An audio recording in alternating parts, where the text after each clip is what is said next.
Okay, here we are. So welcome to the next series of the GigCX Decoded podcast. This one's going to be a bit different because today you've heard me talking to various different people in the industry who have offered perspectives, and for the first time we've actually got one of our customers. And that doesn't mean that we've only got one customer. It just means that this is the first time we've been able to change the dynamic a little bit of this, and this is going to be a lot more less of me hopefully talking and more about our guest today.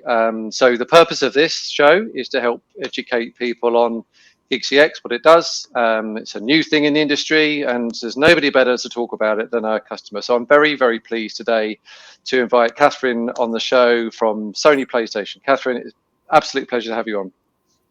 Great. Thanks. I'm excited to be here. And we're doing this across the pond, as the phrase goes. So I'm in wet and windy UK. I'm in a different location again today, but this is the benefit of technology, right? You can do these sort of things. And where do we find you today? So I'm in the San Francisco Bay Area, but I think we have a little bit of London fog today. Normally it's beautiful, but I think in honor of our discussion today, it's quite foggy and damp. There we go. Well, that is the classic British weather, and we are in the prime season for that. We've had to be fair, we've actually had a better summer than we've ever had in a long time, but there we go. So, right, well, let's get into the discussion. So, look, before we get into the, hopefully what you've been talking around, the best thing to do is just a bit more of an intro to you, Catherine, and the work you do at PlayStation. If you could just elaborate on that, that'd be brilliant for our listeners. Sure, absolutely. So as you mentioned, I work for Sony Interactive Entertainment, which is the home of PlayStation. And I lead our post-sale support for all of the PlayStation products and services. So our consoles, as well as our subscriptions and our digital games. I also lead our player-to-player moderation and online safety for the PlayStation Network. There we go. Well, that's a big job, because PlayStation is it the most popular gaming device out there? It is, and it's the first job that I've had that my kids think I'm cool. And presumably they ask for discounts and all sorts of things, but maybe let's not against that. Okay, right, yeah. Well, I think the first question I'd like to ask you, and I'm sorry if this puts you on the spot a bit, but for me, I always find this one interesting because the industry, and I run the sales and marketing effort here, as you know, and we talk, we do lots of talking about it, but there's nothing better than hearing from somebody that's actually bought what we do and have put this model in. But so the question to you is, how would you describe to somebody who didn't know what GigCX is, how would you help them understand what that model is? Yeah, it's a great question. And certainly my understanding has evolved over time as we've continued to expand our relationship. But to me, GigCX unlocks the potential of a vast workforce or passionate people that care about my brand, that can connect with people like them. So it really breaks the mold from traditional contact centers or support engagements, and it enriches the potential to get authentic player-to-player support, which is important to us. Great. So it's all about passionate people helping others, player-to-player support, which flexibility. Again, really being able to connect people who already know about our brand, know about our products. We don't have the same type of training or ramp. We're definitely tapping into potential that's not bound by geography, but connected by enthusiasm for our products and services. Well, that's a phrase I think we need to bottle. So they're not restricted by geography, but they're connected by the interest and the passion. Yeah, well, that's a wonderful way to come across. I like that one. Okay, so first question after we've got that explanation is, why did you adopt GigCX in your organization? Yeah, so certainly we've been interested in GigCX as just kind of an industry topic for several years, and we were interested, but certainly cautious. We're very passionate about our brand, and we're extremely passionate about our players. And taking a chance on something new isn't typically what Sony would do. So I wouldn't say it was, we read an article or listened to a podcast and said, hey, that's for us. It definitely was an evolution. We started to look at pre-pandemic, what could something special look like? We have some products and services or player situations that don't fit the traditional repeatable type of interaction that some of our players need. And so we were really looking for some specialization. And that's first where we started to look at GigCX. Then it transitioned into, wow, with the pandemic, we really need to think differently with respect to distributed workforce. And then we said, hey, let's do a pilot. And the pilot was enormously successful and kind of changed our risk factor or risk aversion. And we've gone from there. But definitely, I would say that we were cautious about people interacting with our players that we didn't know, that we hadn't seen in person, or that may not fit a traditional type of resource that we had in the past. Yeah, there's some really cool things in that. So initially it was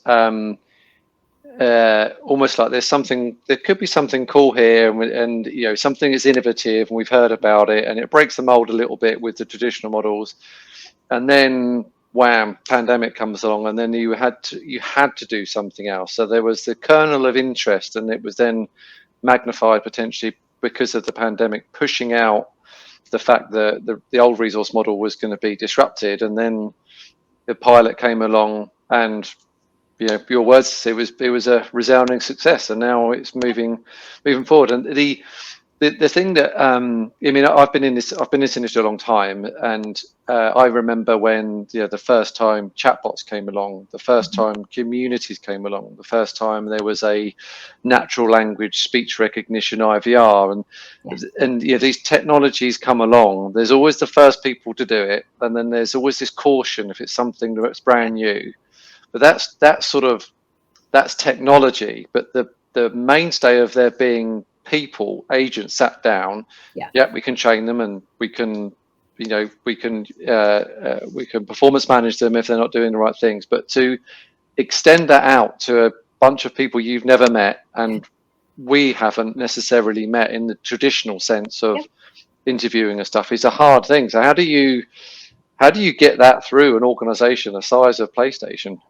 Yeah, like I said, it's a great question. And we were definitely looking at a very, very specific use case that would have been very small in reality. So an example would be that we have parents who never play the console. They don't know how to pick up a controller, but they're very concerned about their children's experience, and they need help setting up a children's account, or just questions to ease their mind. And that would be one of probably 1,000 different types of inquiries that we would get, that one agent would get.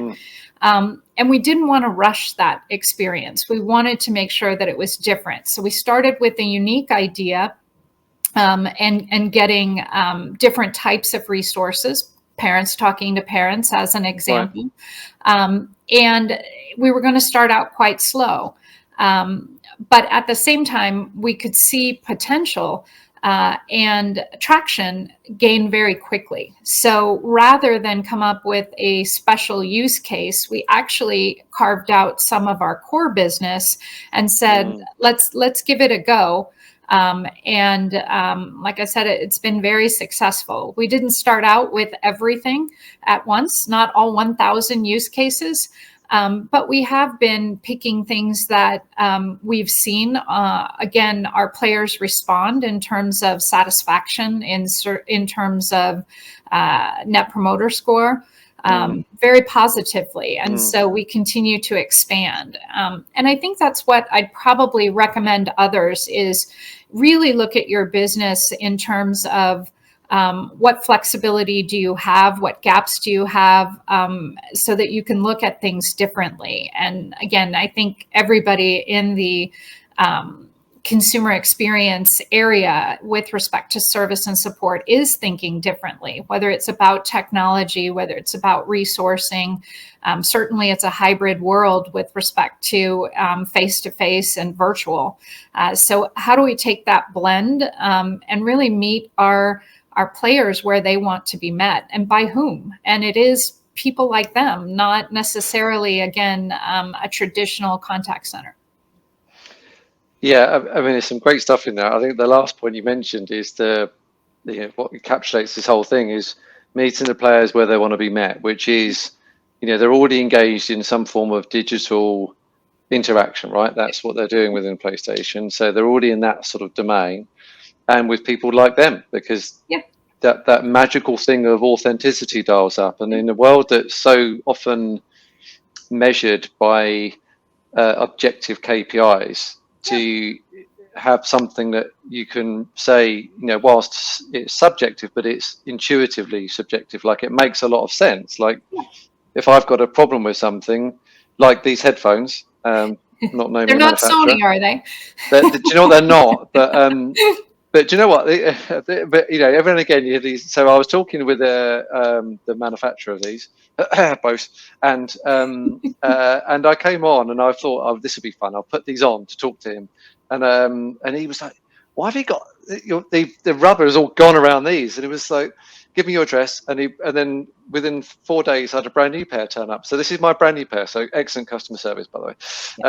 But if I had a problem with these things, genuinely, like, the world of technology is becoming, as more things become online and become smart, this ecosystem of interoperability, where things need to talk to lots of other things, and you become so commoditized to them being there all the time, and when they don't work, it's the most infuriating thing in the world. And I know. I mean, so just being able to talk to someone who, yes, they can follow have you done this in terms of technical support, but actually, here's my experience, or just, I know what you're going through. I've been there, and here's my situation as well. And by that, and then you just say, well, I can genuinely say that we have got a proper customer to customer, authentic engagement going on, and then you see the benefits, and it's really positive to hear. So you've seen the benefits in Net Promoter Scores. Is there anything? I mean, can you embellish a bit more on that? Is there anything you can talk about in terms of those metrics and things?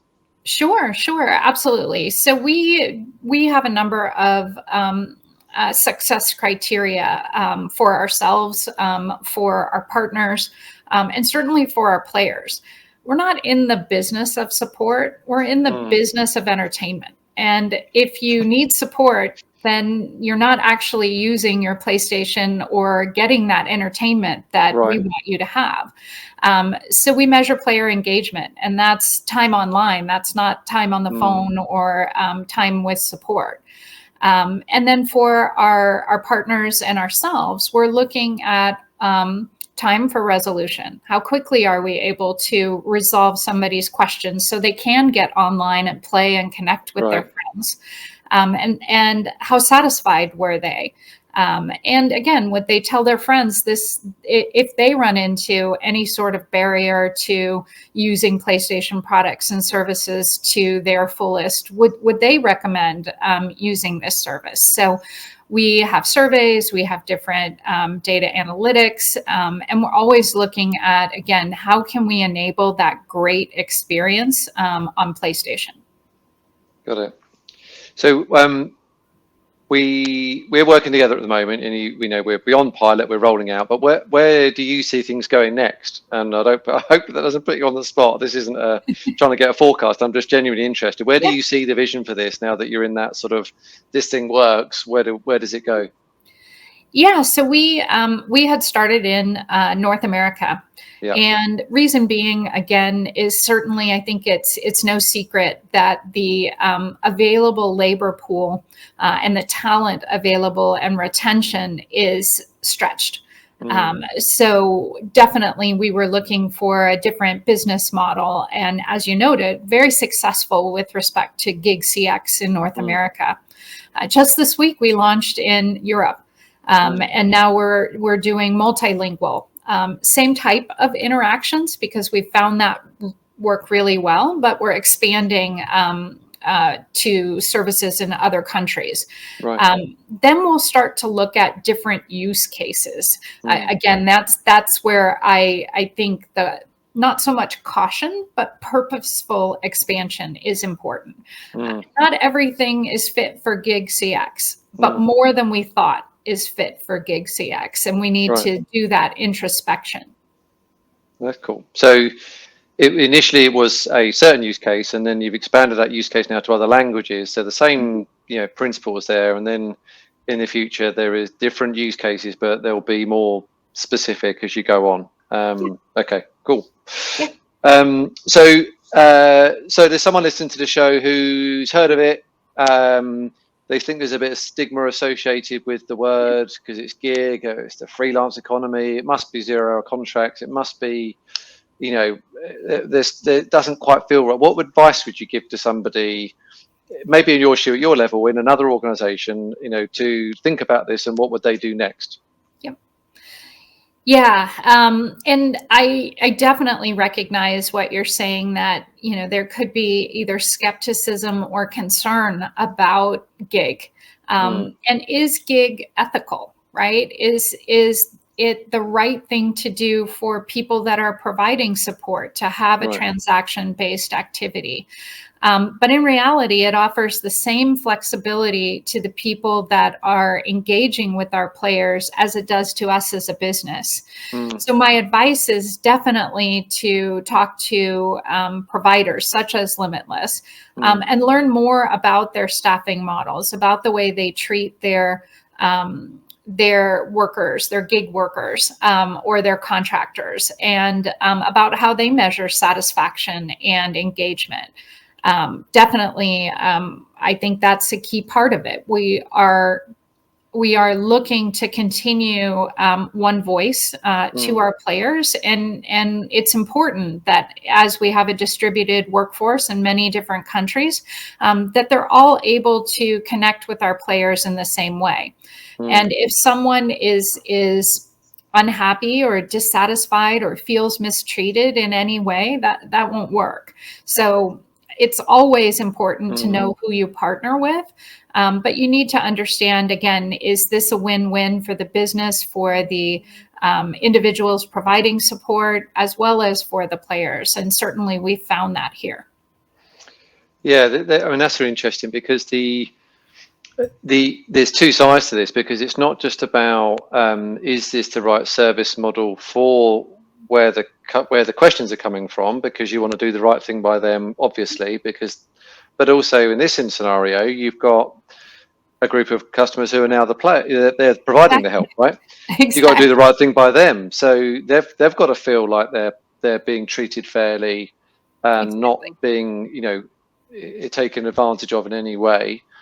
But then you also, just thinking about that, you potentially got here something that, yes, is going to it gives a better experience to where the questions are coming from, and if they're happier than they were and that stuff, then okay, that's a good thing. But then you've got this crowd of experts that are now providing the help, and so you're doing, every time there's an interaction comes through, you've got potentially two people that are happy rather than just one. So you get the double whammy effect of positive CSAT. Exactly. Yeah, we're building promoters, but the experts are my players as well as the people they are helping our players. Yeah. Okay, cool. So a couple of questions, and just kind of a bit more outside of this, but just for the benefits of those listening. What do you see are the big challenges in the industry right now in the CX space? So definitely with respect to the CX space, I think it's maintaining that personal connection or that personalization, whether it's through technology, whether it's through interactive experiences, whether it's through agent-based support. how do you make sure that you're really delivering what your consumer is looking for, as opposed to following a routine that is scalable, but doesn't actually fit the bill on what our consumers want.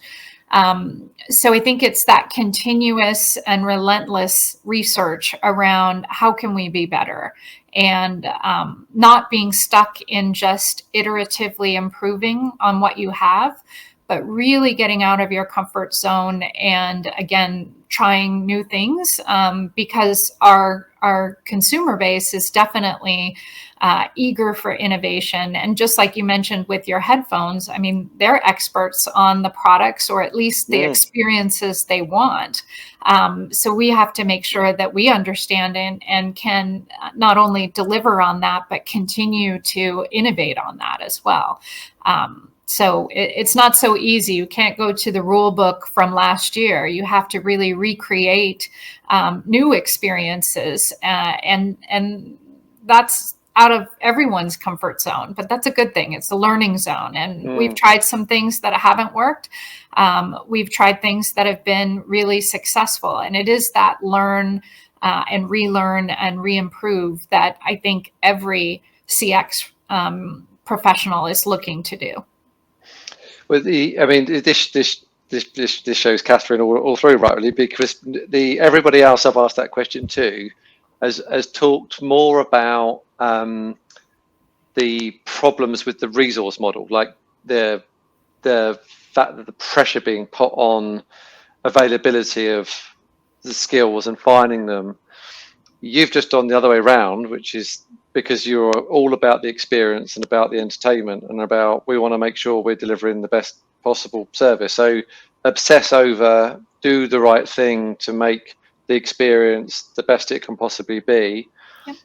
And it was absolutely on that side of the fence rather than around the other side, which is where everything, this is why this is always an interesting question, to get the perspectives of people. We see that everything seems to be dominated at the moment around the problems in attracting the workforce and keeping them. But that's Sony Entertainment all over, which is actually just focus on what you can do and try new things. And I mean, this, I've probably bored people on this one too many times, but the paradigm of a traditional contact center is, for me, this analogy to a standard petrol engine, the combustion engine, because it's built upon those laws of physics, right? Which is that you've got, it's a cost center, you've got CSAT, and you've got this constant seesaw where you're trying to deliver the best possible service at the lowest cost. And if you dial one up too much, you can put the other one down, that stuff. But they are the rules, and it doesn't matter what you do, you're confined by those rules. So anything that comes along, it's like a better chatbot than the previous one, or it's a better understanding of intent analysis, or it's a better way to do skills-based routing. It's all within the same laws of physics, which is you've got bums on seats, you've got occupancy, you've got costs, you've got the cost to serve, which is driven by what you sell. So everything's all about how to deal with things you don't really want to deal with. Yeah. And then you get something. This is why for me, I talk about the GigCX being the equivalent of the electric car, because it doesn't abide by those laws anymore. Yeah. You don't have to worry about bums on seats and occupancy rates, and to take it for a test drive, and that's what you've done. And I'm a driver of an electric car, and I won't ever go back. And it's one of those things. It's not right for everybody, not right for all of the journeys to go to your. When you said it's not right for all of the contact types, but it's for the main areas, that's the way I'd like to describe these sorts of things. It is something so new, forget the old, because everything's still in the tweaking the engine of a combustion engine. This is like the equivalent of an electric car, and the benefits hopefully are that the end customer gets a better experience. But what you've outlined as well is that you've now got a crowd of other customers who are getting a great time out of this as well, and they're going to be less likely to leave the PlayStation brand, because now they're not just a customer, it's now a revenue source, right? They're now getting income from helping others. So why would you go to another manufacturer? So I think it starts with asking yourselves, is being better good enough? Right? If I'm 5% better in all of those traditional metrics than I was last year, is that really going to improve the experience for our player? Maybe not, right? So you have to think differently instead of just iteratively. And it's hard because those types of metrics, and of course, there's always finances involved, but those types of metrics are there, but they can't be the priority over what your players are looking for or what experiences you can deliver, right? There has to be some blue sky where you're looking at reimagining what types of interactions would happen, as opposed to, again, going back to the traditional contact center. I mean, nothing is traditional these days, right? You have an electric car. That's not anything you probably would have thought of 5 years ago. No, right. So why would we use 5-year-old or 10-year-old or 20-year-old metrics to measure our success for tomorrow? So it really is about getting back to, what's your purpose? And again, our purpose is all about entertainment. It is not about occupancy in a contact center. Well, that is the most refreshing summary, I think, of how to look at things from a customer service perspective. So, well, that's been a fascinating conversation, Catherine. I think we could easily talk for hours about this subject, but I mean, we've really honed in there on, why you've done it. Clear it's about the passion, and obviously I'm pumped that we're doing a great job, and you see the value in it, and hope you come forward. And thank you, Catherine, for your time. It's been really appreciated, and we'll leave you to your day. For those listening, want to know more about it, feel free to reach out to me. Go to limitlesstech.com, download all of the wonderful information we've got on there, and we will see you on the next show. Catherine, have a great day. Talk to you soon. For sure. You too. Thanks so much.